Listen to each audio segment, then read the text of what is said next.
Rachel Wilson sipped her morning coffee slowly as sunlight spilled across the windowsill of her modest high-rise apartment in Manhattan. At 42, she had built an empire from the ground up, transforming a small tech startup into Horizon Innovations, one of the fastest-growing and most admired companies on the East Coast. But despite her immense success, Rachel never strayed from her roots. She was a proud black woman who had worked twice as hard to earn half the respect in boardrooms dominated by polished suits and closed-door deals. And now, she was preparing to step into her next chapter, taking over Wakefield Dynamics, a prestigious marketing firm with deep ties to New York's corporate elite. While most CEOs might have celebrated such a $300 million acquisition with champagne and press releases, Rachel had something else in mind. Her phone buzzed. "Are you sure about this approach?" asked Derek Collins, her longtime executive assistant, his voice steady with concern. "Wakefield is notoriously image-conscious." "That's exactly why I'm doing it this way," Rachel replied, setting down her mug. "I want to see the truth before they know who I am." The paperwork had been signed. Legally, she already owned Wakefield. But understanding a company's culture, in her mind, required more than financial audits and HR policies. It required walking through its halls unseen, listening to its tone, and watching how people behaved when they believed no one important was looking. She tied back her curly hair in a low ponytail and pulled on a crisp white t-shirt, worn jeans, and a pair of spotless white sneakers. No designer handbag. No chauffeur. Just a plain leather messenger bag slung over her shoulder and a MetroCard in her pocket. "I'm taking the subway," she told Derek, who sighed on the other end. "You know most billionaires don't ride the 4 train, right?" Rachel chuckled. "That's why I'll learn something they never could." As she headed out into the bustling city streets, Rachel couldn't help but reflect on how far she'd come. 15 years ago, she was writing code in a cramped studio apartment in Queens, juggling student loans and side gigs to pay rent. Now, she was about to take the reins of a legacy firm in downtown Manhattan. But this mission wasn't about ego, it was about integrity. If she was going to inherit Wakefield's future, she had to understand its present, flaws and all. Standing at the corner of Lexington and 51st Street, she looked up at the sleek glass and steel tower that housed Wakefield Dynamics. The building gleamed like a symbol of old money prestige. What Rachel was about to discover, however, wasn't in the brochures or board reports.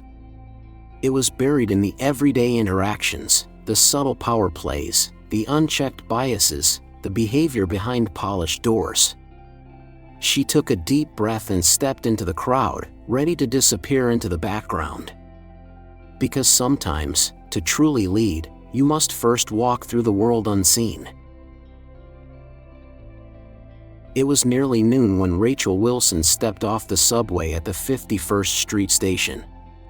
The spring sun glinted off Manhattan's high-rises, casting sharp reflections across the pavement as professionals hustled through the financial district with purpose. Rachel moved among them quietly, just another woman in a white t-shirt and jeans, precisely how she wanted it. She paused at the base of the Wakefield Dynamics building, a sleek structure of steel and glass that towered over Lexington Avenue like a monument to tradition and exclusivity. From the corner of her eye, Rachel noticed a group emerging from the front doors of the building. Their presence was hard to miss. Leading the pack was a tall, blonde woman in her 40s, dressed in an elegant beige pantsuit with gold accents that shimmered in the light. Rachel recognized her from the executive dossier, Lauren Carter, Wakefield's Director of Client Relations, known for her results-driven leadership and polished image. Surrounding her were Brian Mitchell, Vice President of Client Acquisition, Ashley Brooks and Erica Hayes from the senior team, and Greg Sullivan, a senior account manager. Their laughter echoed across the busy plaza as if the sidewalk itself belonged to them. They stood close, heads tilted toward each other in conversation that excluded the rest of the world. Rachel, walking by, inadvertently dropped her pen. It rolled toward Lauren's expensive pumps.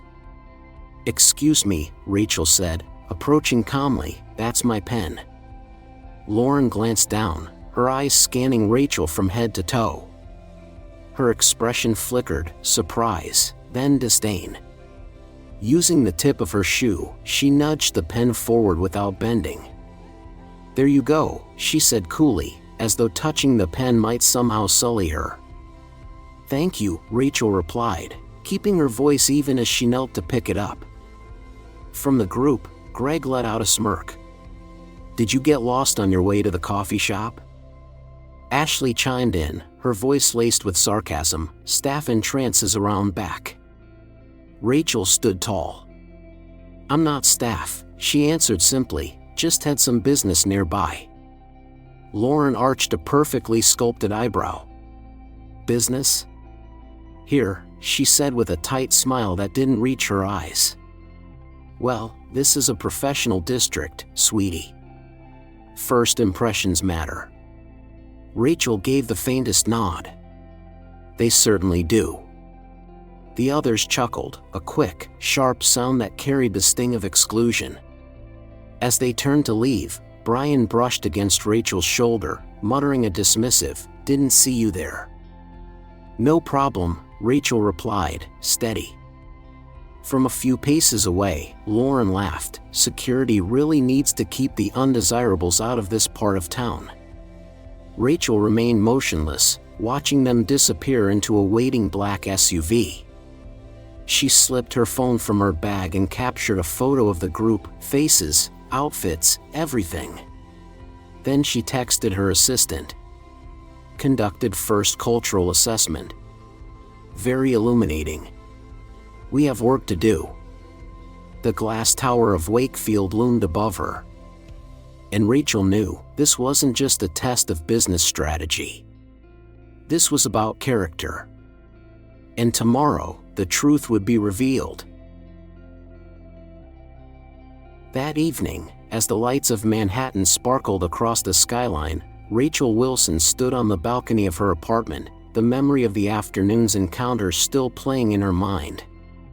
The laughter, the smug glances, the subtle cruelty, it wasn't just offensive, it was revealing. Wakefield Dynamics didn't have a culture problem on paper. But in real life, it was a different story. The doorbell rang. Derek Collins, her trusted assistant of over 7 years, stepped inside carrying a tablet and a furrowed brow. "I ran background checks on the people from your photo," he said, setting the device on the kitchen counter. "Let's just say, your instincts were right." Rachel leaned over the tablet, scanning the profiles: Lauren Carter, Brian Mitchell, Ashley Brooks, Erica Hayes, and Greg Sullivan. Each held long-standing positions at Wakefield. But it was Lauren's record that stood out like a warning sign. 3 discrimination complaints, Derek said, pointing to the screen.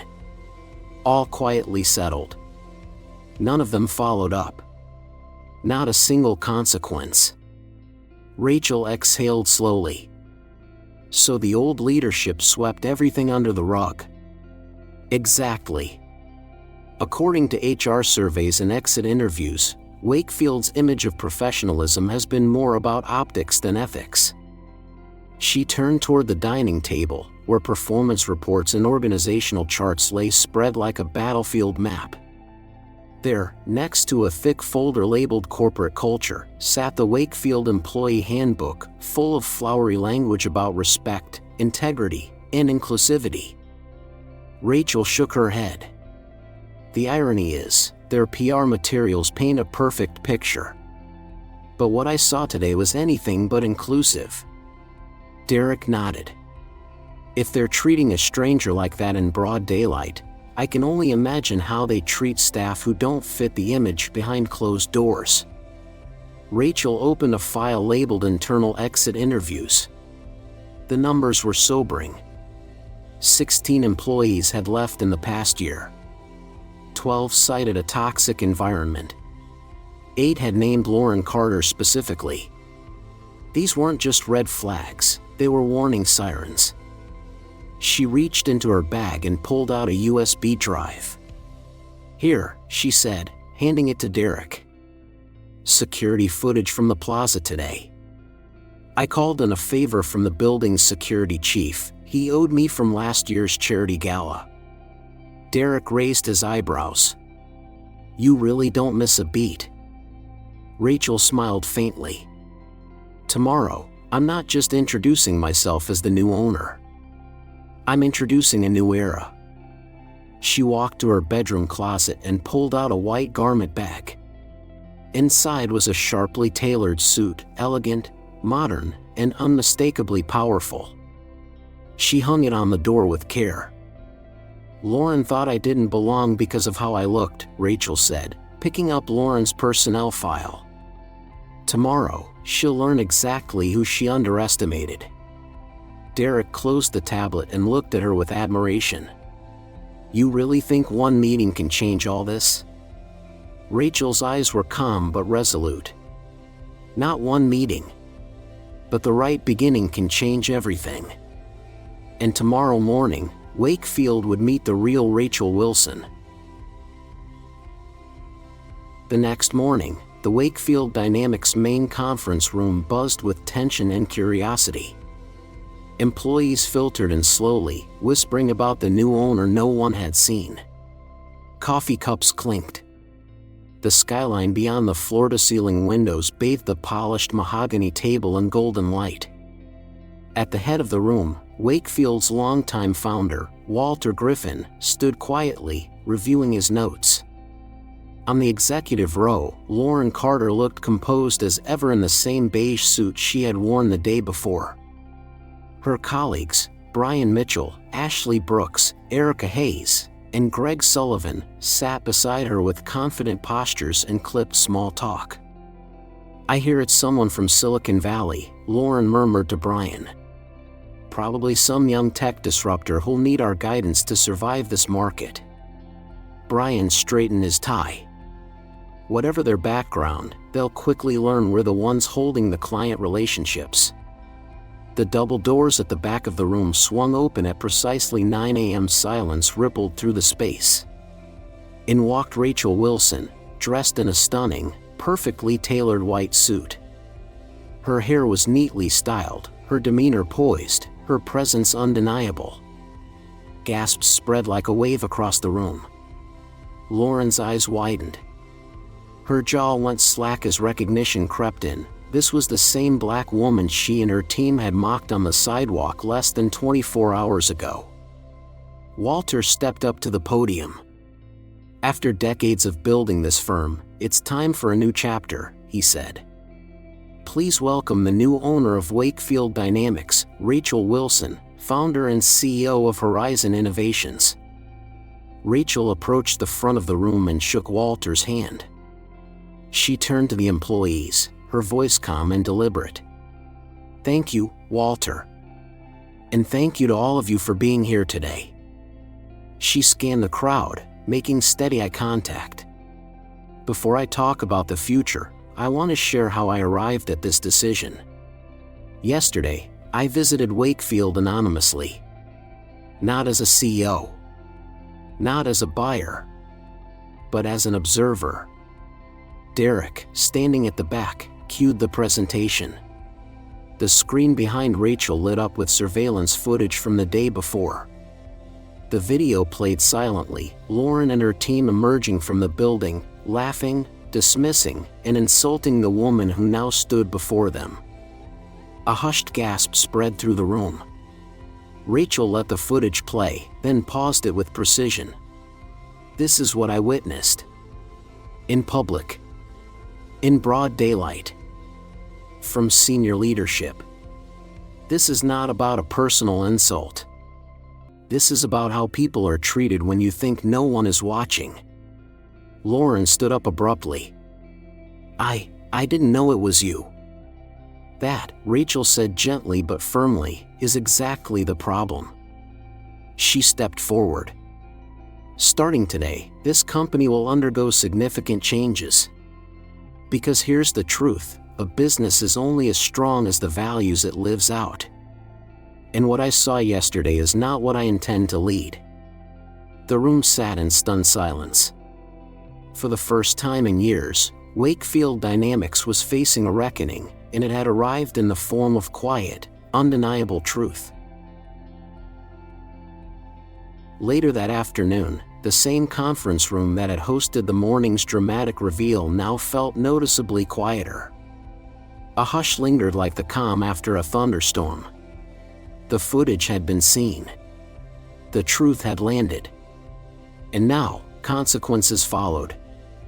Rachel Wilson sat at the head of a smaller table, flanked only by her assistant Derek Collins and legal counsel.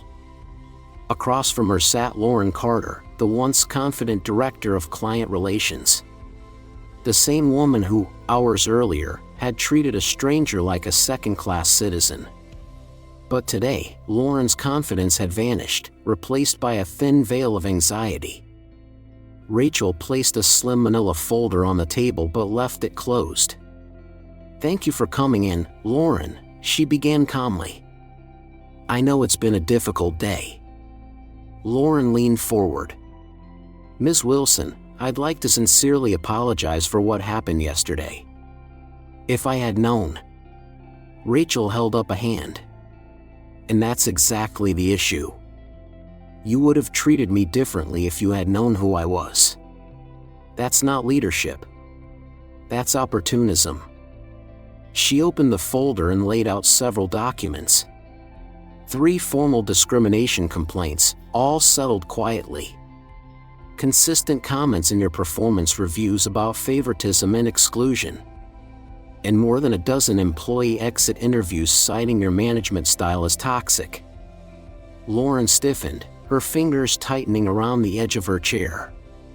"You've only been here one day. You can't understand the pressures we face. The culture." "I understand perfectly," Rachel interrupted. "Because I've seen what real leadership looks like. And it's not belittling people who dress differently. It's not treating diversity like a branding slogan. It's about character." Lauren looked away, but Rachel pressed on. "Toxic cultures don't form overnight. They're allowed to grow because people in power look the other way, or worse, participate in them." She slid a severance agreement across the table. "This includes 6 months of salary and benefits.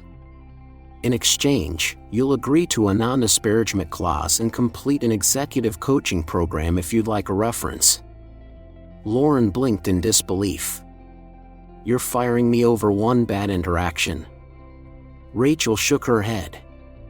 "I'm letting you go because of a pattern that's cost Wakefield its talent, reputation, and soul." Moments later, security quietly escorted Lauren from the building. She didn't say a word. For the first time, she was no longer the one doing the dismissing, she was the one being shown the door. News of Lauren's departure rippled through the office like a gust of fresh air. Some employees whispered in disbelief, others shared quiet smiles. The weight that had hovered over the company for years was beginning to lift. Rachel stood by the glass wall of what had been Lauren's corner office, watching the city pulse outside. "It's not about revenge," she told Derek. "It's about accountability.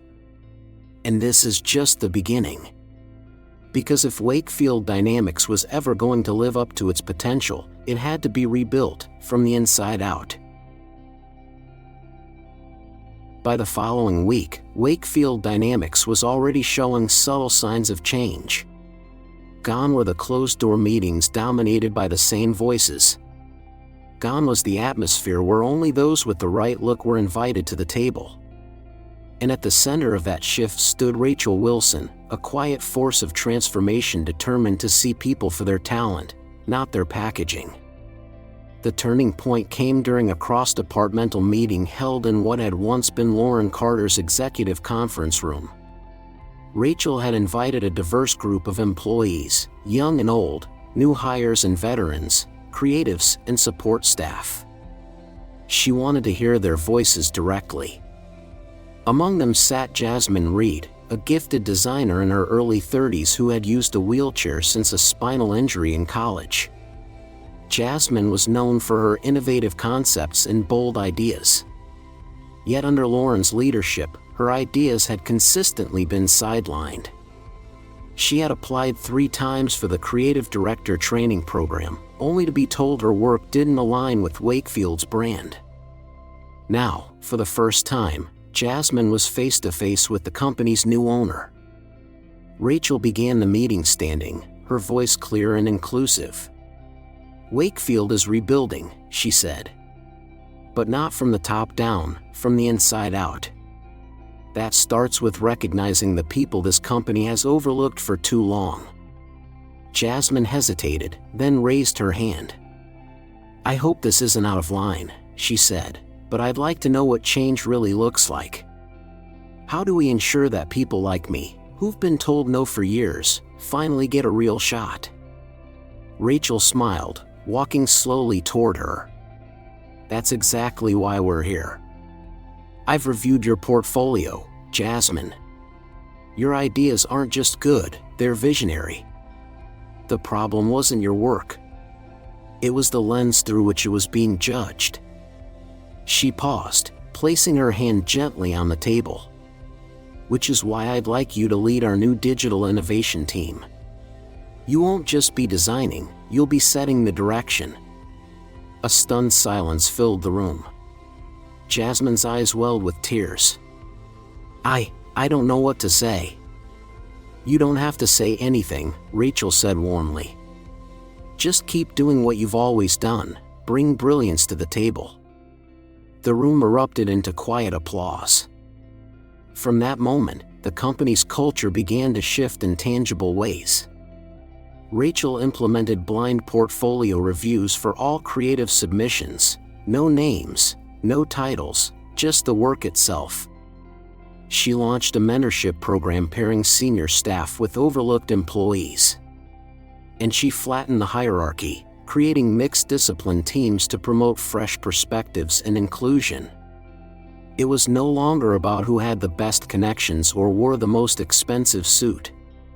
It was about contribution, effort, heart. Rachel's message echoed throughout the company: no one is invisible here. Not anymore. And for the first time in a long while, people like Jasmine Reed were no longer waiting for permission to shine, they were finally being invited to lead. The shift at Wakefield Dynamics didn't happen overnight, but it happened fast enough that people noticed. Just 1 week after Rachel Wilson took over, the energy inside the once rigid corporate walls began to hum with a different kind of rhythm.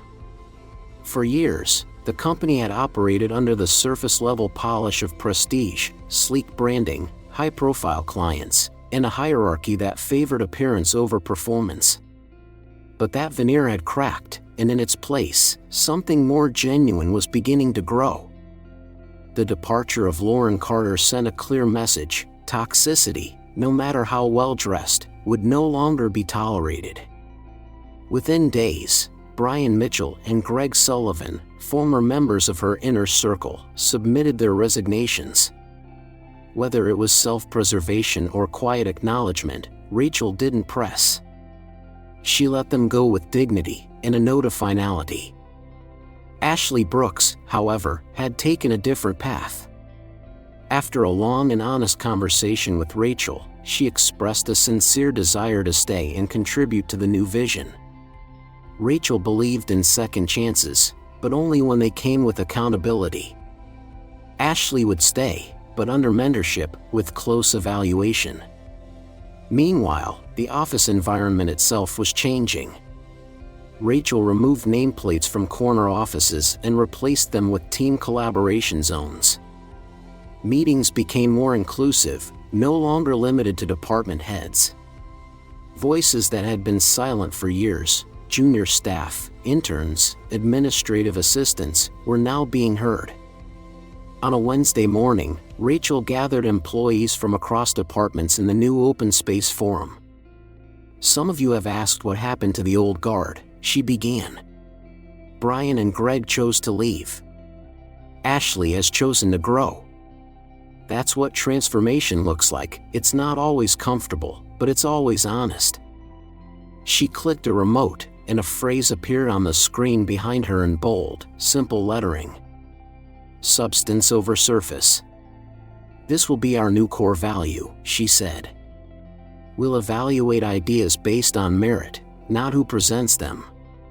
We'll promote people who solve problems, not just those who talk about them in the right tone or wear the right blazer. That same afternoon, employees noticed something small but symbolic. The office once reserved for the director of client relations, the one with the best view of Midtown Manhattan, was now empty, its nameplate gone. Later, it was refitted as a shared innovation lab, open to all departments. Word began to spread outside the company, too. Clients who had felt dismissed in the past were pleasantly surprised by renewed engagement. One longtime partner remarked, "It finally feels like someone's listening over there." For Rachel, that was the goal, not just profits, but purpose.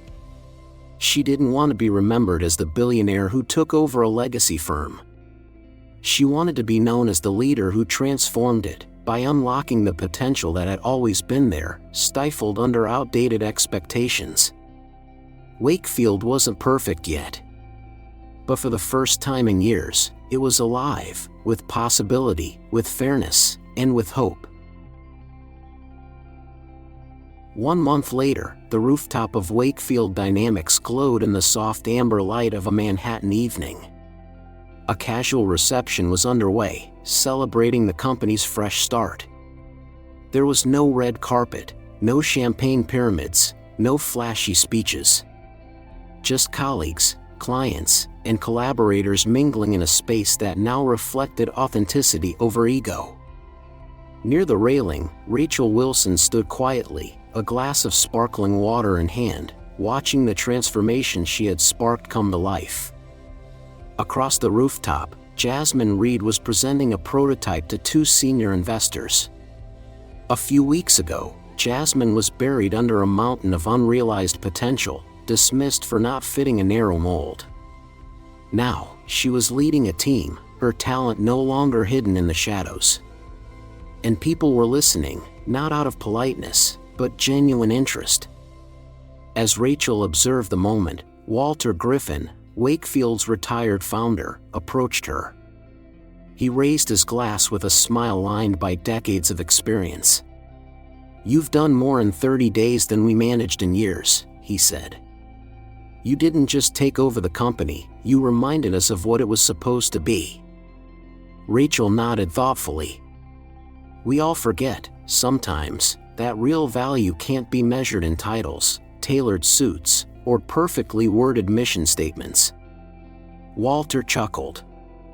"And to think, they almost lost it all because they misjudged a woman in jeans and a white t-shirt." Rachel smiled. "That's the part they never saw coming. They assumed my worth by what they could see. But real leadership lives beneath the surface." The irony hadn't been lost on her. What Lauren Carter and her circle failed to realize wasn't just her position, it was the journey that brought her there. Rachel hadn't been handed success, she had earned every step of it. From coding late nights in a Queens apartment to negotiating multimillion-dollar acquisitions, she had always known her greatest strength wasn't how she looked, it was how she led. The truth of it all was this: Wakefield didn't fall apart because of one bad leader or one public mistake. It began to crumble the moment people were valued for surface over substance. The moment kindness was seen as weakness. The moment people forgot that respect should be offered before credentials are known. Rachel turned toward the skyline, its buildings bathed in the gold of the setting sun. "We all make snap judgments," she said softly, mostly to herself. "But the cost of assuming someone's worth based on appearance? That cost is far too high." As the reception continued, Rachel didn't make a speech. She didn't need to. Her presence was the message. The woman they underestimated had become the one they followed, not through dominance, but through vision, compassion, and unshakable principle. And for those at Wakefield, the lesson lingered long after the music faded: never judge a book by its cover. Because sometimes, the most powerful story is hiding in plain sight. In a world that often rushes to judge, the story of Rachel Wilson reminds us of an age-old truth: what we see on the surface rarely tells the full story of who someone is, or what they're capable of. For many older adults who've witnessed decades of shifting cultural norms and workplace dynamics, this message resonates deeply. It's a call to return to values we've long held dear: humility, respect, and the importance of character over credentials. Rachel's journey teaches us that real leadership isn't loud or flashy. It's grounded in integrity and discernment. She didn't need to prove her worth through designer suits or grand entrances. Her strength came from listening, observing, and leading with purpose. In doing so, she not only transformed a company but restored dignity to those who had been overlooked. For those in their later chapters of life, this story offers a timely reminder: never underestimate someone based on appearance, and never doubt your own value simply because others can't see it. Wisdom, resilience, and true influence are often quiet. They don't always announce themselves, but when they appear, they change everything. Whether you're mentoring younger generations, navigating late career transitions, or simply reflecting on your life's impact, Rachel's example encourages us to see people, and ourselves, more clearly. Because in the end, it's not how we look that defines us, but how we treat others when no one is watching. And that's a legacy worth leaving.